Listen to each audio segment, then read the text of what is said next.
মধ্যপ্রাচ্যে যুদ্ধের প্রভাব কেন শেয়ার বাজারে, কি বলছেন বিনিয়োগ বিশেষজ্ঞ? যুদ্ধের ধাক্কা সরাসরি বাজারে, ইরানের সংঘাতে কাঁপছে শেয়ার মার্কেট। তেলের দামে আগুন, মধ্যপ্রাচ্যের যুদ্ধেই চাপে ভারতের অর্থনীতি। হরমুজ বন্ধ, বাজার ধস, কেন পড়ল ভারতীয় শেয়ার বাজার? 85 থেকে $115 তেলের দামে লাফে বিনিয়োগকারীদের আতঙ্ক। যুদ্ধ না থাকলেও ধাক্কা কেন, বাজার পতনের আসল কারণ জানুন। ডলারের সামনে দুর্বল ধাক্কা, তেলের দামেই বাড়ছে মুদ্রাস্ফীতি। ইউনাইটেড স্টেটস ইরান যুদ্ধের প্রভাব, কাঁপছে ভারতের বাজার। দেখুন, মধ্যপ্রাচ্যে যুদ্ধ পরিস্থিতি ক্রমশ তীব্র আকার ধারণ করেছে, আর তার সরাসরি প্রভাব পড়ছে বিশ্ব অর্থনীতির ওপর। ইরান, ইউনাইটেড স্টেটস এবং ইসরায়েলের সংঘাত এখন শুধু সামরিক লড়াইয়ের মধ্যে সীমাবদ্ধ নেই, বরং তা জ্বালানি বাণিজ্য এবং আর্থিক বাজারকে গভীরভাবে প্রভাবিত করেছে। এই সংঘাতের সবচেয়ে বড় প্রভাব পড়েছে আন্তর্জাতিক তেল বাজারে। ইরান বিশ্বের অন্যতম বৃহৎ তেল উৎপাদক দেশ হওয়ায় তাদের সরবরাহে সামান্য ব্যাঘাতও বৈশ্বিক বাজারে বড় পরিবর্তন আনতে পারে। বর্তমানে যুদ্ধ পরিস্থিতির কারণে সেই প্রভাব স্পষ্ট হয়ে উঠেছে। বিশ্বের প্রায় 20% তেল পরিবহন হয় হরমুজ প্রণালী দিয়ে, যা ইরানের নিয়ন্ত্রণাধীন একটি অত্যন্ত গুরুত্বপূর্ণ সামুদ্রিক পথ। এই প্রণালীতে জাহাজ চলাচল ব্যাহত হওয়ায় আন্তর্জাতিক বাজারে তেলের সরবরাহ কমে গেছে। এর সরাসরি প্রভাব পড়েছে তেলের দামে। আন্তর্জাতিক বাজারে অপরিশোধিত তেলের দাম দ্রুত বৃদ্ধি পেয়ে $85 থেকে $115 বেশি হয়ে গেছে। এই মূল্যবৃদ্ধি বিশ্ব অর্থনীতির জন্য একটি বড় ধাক্কা হিসেবে দেখা হচ্ছে।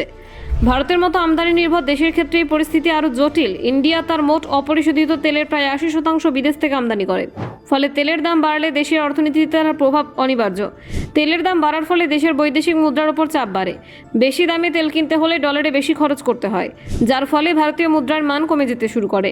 মুদ্রার এই অবমূল্যায়ন বা ডেপ্রিসিয়েশন অর্থনীতিতে আরও সমস্যা তৈরি করে। আমদানি খরচ বাড়ে, পণ্যের দাম বাড়ে এবং মুদ্রাস্ফীতি বা ইনফ্লেশন বাড়তে শুরু করে। সাধারণ মানুষের জীবনযাত্রার খরচ এর ফলেই বৃদ্ধি পায়। অপরিশোধিত তেল শুধু পরিবহনের জন্য নয়, বিভিন্ন শিল্পক্ষেত্রেও ব্যবহৃত হয়। পেট্রোল, ডিজেল, বিমান জ্বালানি, রাসায়নিক শিল্প, বিদ্যুৎ উৎপাদন, সব ক্ষেত্রে তেলের ভূমিকা অত্যন্ত গুরুত্বপূর্ণ। ফলে তেলের দাম বাড়লে শিল্প উৎপাদন খরচ বেড়ে যায়। এই পরিস্থিতির প্রভাব সরাসরি পড়ে শেয়ার বাজারে।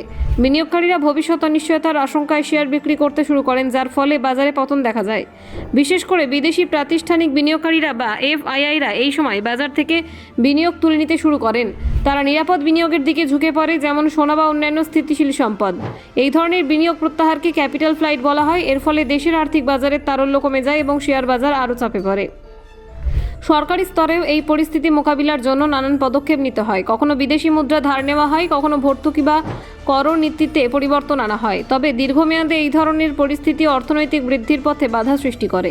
মধ্যপ্রাচ্যের এই সংঘাত শুধুমাত্র আঞ্চলিক সমস্যা নয়, তা বিশ্ব অর্থনীতির ওপর গভীর প্রভাব ফেলেছে। তেলের দাম, মুদ্রার মান, শেয়ার বাজার এবং সাধারণ মানুষের জীবনযাত্রা সবকিছুই এর সঙ্গে ওতপ্রোতভাবে জড়িত, যা আগামী দিনে আরও বড় অর্থনৈতিক চ্যালেঞ্জের ইঙ্গিত দিচ্ছে। ব্যুরো রিপোর্ট, অজানার দেশে।